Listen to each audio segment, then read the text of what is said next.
Vous êtes-vous déjà demandé pourquoi certains hommes semblent avoir la capacité d'influencer la manière dont les femmes réagissent autour d'eux? Alors que la majorité des hommes vivent en réagissant aux émotions, en cherchant l'approbation ou en s'adaptant constamment aux attentes des autres, il existe un petit groupe d'hommes qui comprend certains principes de la psychologie humaine rarement enseignés ouvertement. Si vous êtes nouveau ici, abonnez-vous et restez jusqu'à la fin, car ce que vous allez entendre pourrait changer à jamais votre façon de comprendre les relations et les interactions humaines. Et si ce contenu vous apporte de la valeur, laissez un like et partagez-le afin que nous puissions continuer à créer davantage de contenu de ce type. Nous appellerons cette approche le principe du sculpteur. Il ne s'agit ni d'une astuce bon marché, ni d'une stratégie superficielle trouvée sur Internet. Nous parlons ici de compréhension du comportement humain et de la manière dont les individus réagissent aux perceptions, aux émotions et aux actions. Tout commence par une idée simple. Les gens agissent souvent davantage en fonction de ce qu'ils ressentent que de ce qu'ils disent. Et c'est ici qu'apparaît l'une des leçons les plus importantes. Très souvent, vous entendrez quelqu'un affirmer qu'il valorise certaines qualités plus que tout. Pourtant, lorsqu'il s'agit de passer à l'action, ses émotions du moment peuvent le conduire dans une direction totalement différente. Ce n'est pas forcément parce qu'il veut tromper qui que ce soit. C'est simplement parce que les êtres humains sont complexes. Nos désirs, nos émotions, nos expériences et nos circonstances changent constamment. La plupart des hommes commettent alors la même erreur. Lorsqu'ils détectent une contradiction, ils essaient immédiatement de la souligner. Ils disent des choses comme « Pourtant, tu avais dit que tu voulais cela. Avant, tu pensais différemment. » Cela n'a aucun sens. Et c'est précisément à ce moment-là que le conflit commence. Non pas parce qu'ils ont raison ou tort, mais parce que les êtres humains réagissent rarement positivement lorsqu'ils se sentent jugés ou attaqués. Le sculpteur agit autrement. Au lieu de confronter directement la contradiction, il la reflète. Il la montre calmement, sans agressivité. Imaginez qu'une femme vous dise qu'elle valorise la communication directe et qu'elle déteste les jeux émotionnels. Puis, quelques jours plus tard, elle devient distante parce qu'elle attendait que vous deviniez quelque chose qu'elle n'a jamais exprimé clairement. La réaction habituelle consiste soit à s'excuser sans comprendre pourquoi, soit à entamer une dispute en soulignant son incohérence. Le sculpteur ne fait ni l'un ni l'autre. Il répond simplement avec calme. « Je pensais que tu préférais la communication directe. Peut-être ai-je mal compris. » Puis il se tait. Il n'accuse pas. Il ne se justifie pas. Il ne cherche pas à gagner une dispute. Il place simplement un miroir devant la situation. Que se passe-t-il alors? L'autre personne commence à réfléchir par elle-même. Elle compare ce qu'elle a dit à ce qu'elle a fait. Et parce qu'il n'y a eu ni attaque ni confrontation, les mécanismes de défense émotionnelle s'activent beaucoup moins. Voilà la première étape du principe du sculpteur. Refléter la contradiction sans entrer dans le conflit. Il ne s'agit pas de manipulation. Il s'agit d'observer, de comprendre et de répondre avec sérénité. La plupart des gens sont habitués à deux types de réactions. Ceux qui se disputent constamment et ceux qui acceptent tout sans jamais rien remettre en question. Le sculpteur n'appartient à aucun de ces groupes. Il observe, il comprend et il agit en conséquence. Et ce n'est que le début, car une fois que vous apprenez à reconnaître et à refléter les contradictions sans perdre votre contrôle émotionnel, vous êtes prêt à découvrir la deuxième étape, l'une des plus puissantes de toutes. Maintenant que vous comprenez comment refléter les contradictions sans devenir l'ennemi, il est temps d'aborder la deuxième étape du principe du sculpteur. Et cette étape marque une différence considérable entre les personnes qui sont valorisées et celles qui finissent par être considérées comme acquises. La psychologie comportementale a démontré quelque chose de très simple. Ce qui est récompensé a tendance à se répéter. Ce principe fonctionne dans pratiquement tous les domaines de la vie. Au travail, dans l'éducation, dans les amitiés et également dans les relations amoureuses. Pourtant, la majorité des hommes commettent une erreur qui finit par diminuer leur valeur. Ils donnent leur attention en permanence. Ils répondent immédiatement à chaque message. Ils distribuent des compliments par habitude. Ils cherchent constamment à plaire. Ils poursuivent lorsqu'ils sentent une prise de distance. Et ils valident pratiquement tous les comportements sans distinguer ceux qui méritent réellement d'être encouragés. Puis ils se demandent « Pourquoi me considère-t-elle comme acquis ? Pourquoi semble-t-elle perdre de l'intérêt ? Pourquoi ai-je l'impression que ma présence n'a plus autant d'importance ?» La réponse est souvent plus simple qu'ils ne l'imaginent. Lorsque quelque chose est disponible en permanence, il cesse d'être perçu comme précieux. Il ne s'agit pas de cruauté. Il ne s'agit pas de jouer avec les émotions de qui que ce soit. Il s'agit simplement de comprendre comment fonctionne la perception humaine. Les êtres humains accordent davantage de valeur à ce qui possède du sens, à ce qui a du poids, à ce qui n'est pas accordé automatiquement. C'est ici qu'intervient ce que nous pouvons appeler le pendule de la récompense sélective. La plupart des hommes fonctionnent de manière prévisible. Attention. Validation. Compliment. Attention. Validation. Compliment. Une séquence constante qui finit par perdre son impact. Le sculpteur agit différemment. Il ne récompense pas tout. Il récompense ce qui mérite réellement d'être reconnu. Et cette différence change complètement la dynamique. Imaginez que vous sortiez avec une femme. Elle arrive élégamment habillée, parfaitement préparée, en s'attendant à entendre les mêmes compliments qu'elle reçoit de tout le monde. La réaction habituelle consiste à dire immédiatement « Tu es magnifique »,« Tu es superbe »,« Tu es incroyable ». Et même si ces compliments ne sont pas mauvais, ils sont souvent attendus. Ils ne créent aucun impact particulier. Le sculpteur, lui, regarde plus profondément. Il observe le comportement, l'attitude, le caractère. Par exemple, durant toute la soirée, elle a été présente. Elle a réellement écouté. Elle a évité les distractions. Elle a montré un intérêt sincère pour la conversation. Alors il lui dit « Tu sais ce que j'apprécie le plus chez toi ? Quand tu es avec quelqu'un, tu es vraiment présente. » À cet instant, le compliment prend une toute autre valeur. Il ne porte plus uniquement sur son apparence. Il porte sur une qualité qui reflète un effort, une intention et une personnalité. Et cela produit un impact bien plus profond. Pourquoi ? Parce que les gens se souviennent davantage de ce qui valide leur identité que de ce qui valide simplement leur apparence. La récompense sélective consiste précisément à faire cela. Reconnaître ce qui possède une véritable valeur. Ne pas distribuer sa validation automatiquement. Ne pas transformer son attention en ressources illimitées. Votre temps, votre énergie, votre intérêt, vos paroles. Tout cela possède une valeur.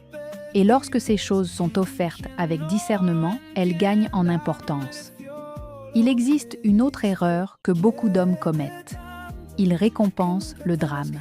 Lorsqu'elle s'éloigne, ils la poursuivent. Lorsqu'elle crée de la tension, ils tentent immédiatement de la résoudre. Lorsqu'elle agit avec immaturité, ils lui accordent encore davantage d'attention. Sans s'en rendre compte, ils renforcent précisément les comportements qu'ils souhaiteraient voir disparaître. Le sculpteur agit à l'inverse. Il ne punit pas. Il ne se dispute pas. Il ne poursuit pas. Il cesse simplement de récompenser ce qui n'apporte aucune valeur. Et lorsque la communication mature, l'honnêteté et le respect apparaissent, il répond positivement, avec clarté, sans rancune, sans jeu, sans manipulation. Avec le temps, l'autre personne commence à comprendre quelque chose d'essentiel. Le drame n'apporte aucun résultat. L'authenticité, oui. L'immaturité n'attire pas l'attention. La maturité, oui. Et lorsque cette dynamique s'installe, la relation devient plus saine et plus équilibrée. Parce que chacun comprend quel comportement renforce réellement le lien. Voilà le véritable pouvoir de la récompense sélective. Il ne s'agit pas de contrôler. Il ne s'agit pas de manipuler. Il s'agit d'établir des standards clairs. Et les personnes de qualité respectent généralement profondément ceux qui savent le faire. Nous arrivons maintenant à la troisième étape, probablement la plus profonde de toutes. Non pas parce qu'elle donne du pouvoir sur quelqu'un, mais parce qu'elle permet de créer une connexion plus authentique. Après avoir appris à refléter les contradictions et à utiliser la récompense sélective, il reste une compétence que très peu de personnes développent réellement: la capacité à comprendre les émotions qui se cachent derrière les mots. La plupart des gens écoutent ce qu'une personne dit. Le sculpteur observe ce qu'elle ressent. Et il existe une différence immense entre les deux. Réfléchissez un instant au nombre de fois où quelqu'un vous a répondu « ça va », alors qu'il était évident que ce n'était pas le cas. Les mots peuvent masquer les émotions. Le ton de la voix, les expressions du visage, les silences et le langage corporel révèlent souvent beaucoup plus. C'est pourquoi le sculpteur ne se contente pas d'écouter les phrases. Il observe l'ensemble. Il remarque l'énergie, les changements d'attitude, les détails. Et c'est ici qu'intervient ce que nous pouvons appeler le miroir émotionnel incomplet. Son fonctionnement est simple. Lorsque vous percevez qu'une personne traverse une émotion importante, vous ne cherchez pas à tout deviner ni à agir comme si vous saviez exactement ce qui se passe. Vous ne posez pas non plus des questions vides de sens.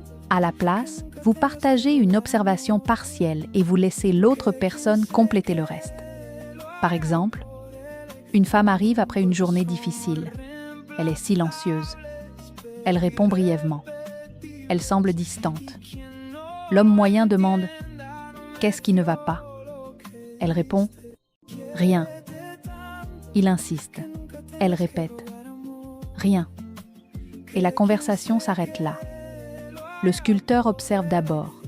Il ne se précipite pas. Il ne force rien.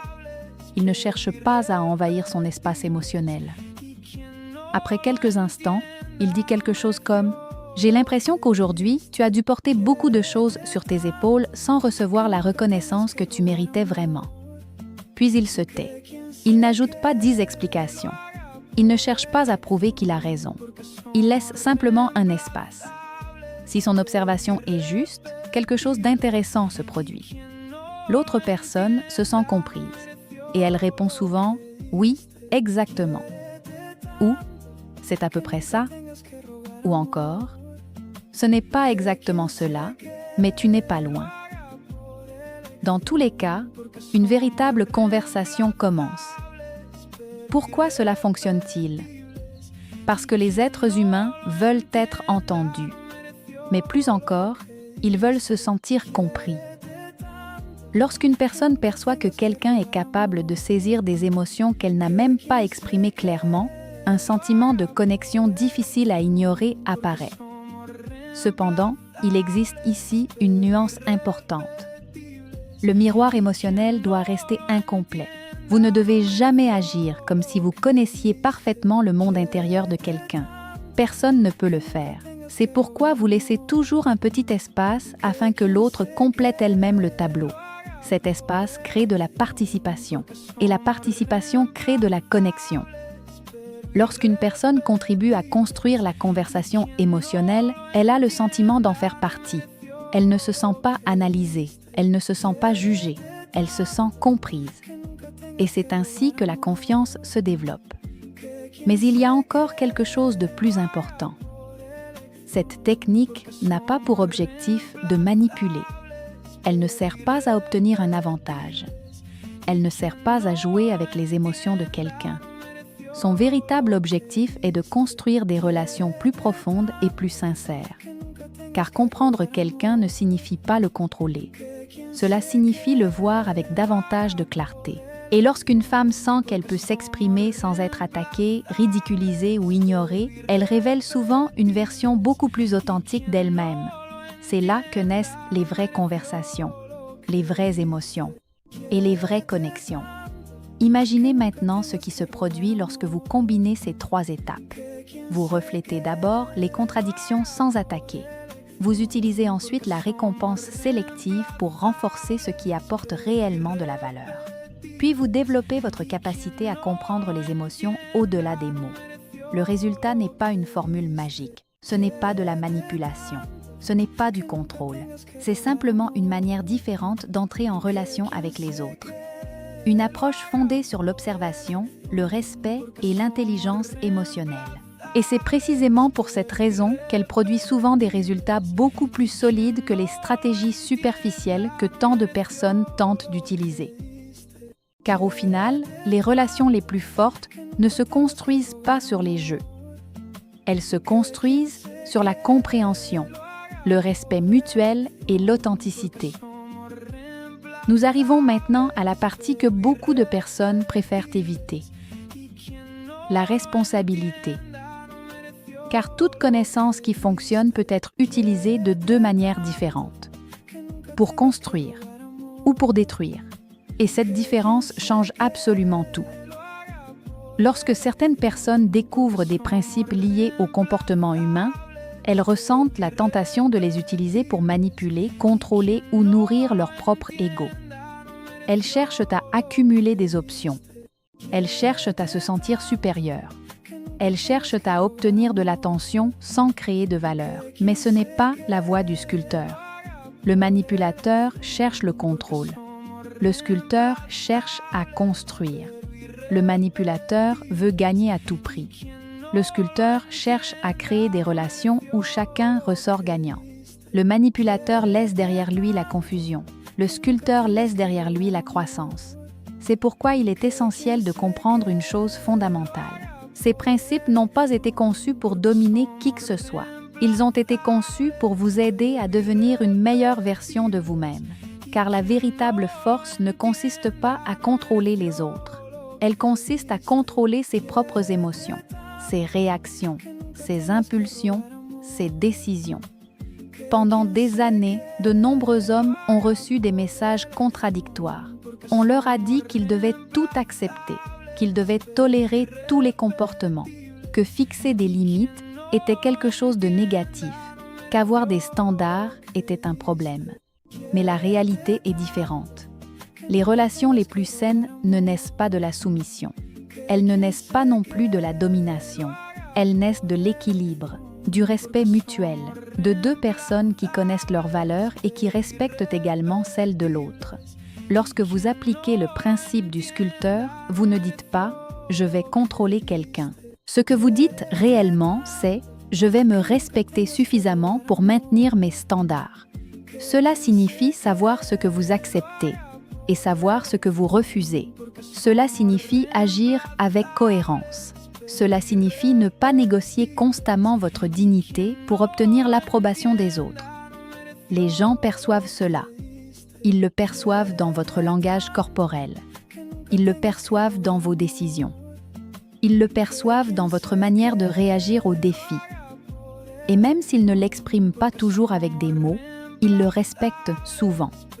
Parce que dans un monde où beaucoup de personnes abandonnent leurs principes pour obtenir de l'attention, quelqu'un qui reste fidèle à ses valeurs devient rare. Et ce qui est rare devient précieux. Alors laissez-moi vous poser une question. Que ferez-vous de cette connaissance? L'utiliserez-vous pour devenir une meilleure personne ou simplement pour jouer avec les autres? La réponse déterminera le type d'homme que vous deviendrez. Souvenez-vous des 3 étapes. Première étape, la dissonance comportementale. Apprendre à refléter les contradictions sans attaquer.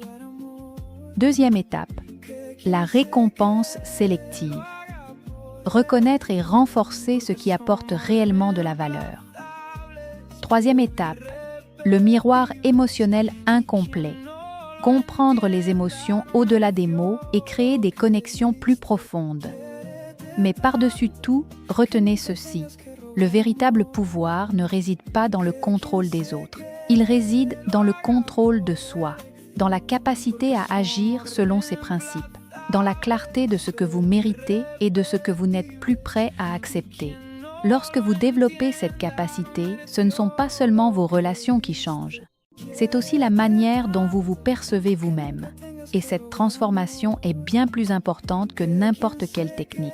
Si ce contenu vous a apporté de la valeur, laissez un like et abonnez-vous à la chaîne. Et avant de partir, partagez dans les commentaires une leçon que la vie vous a enseignée sur les relations humaines.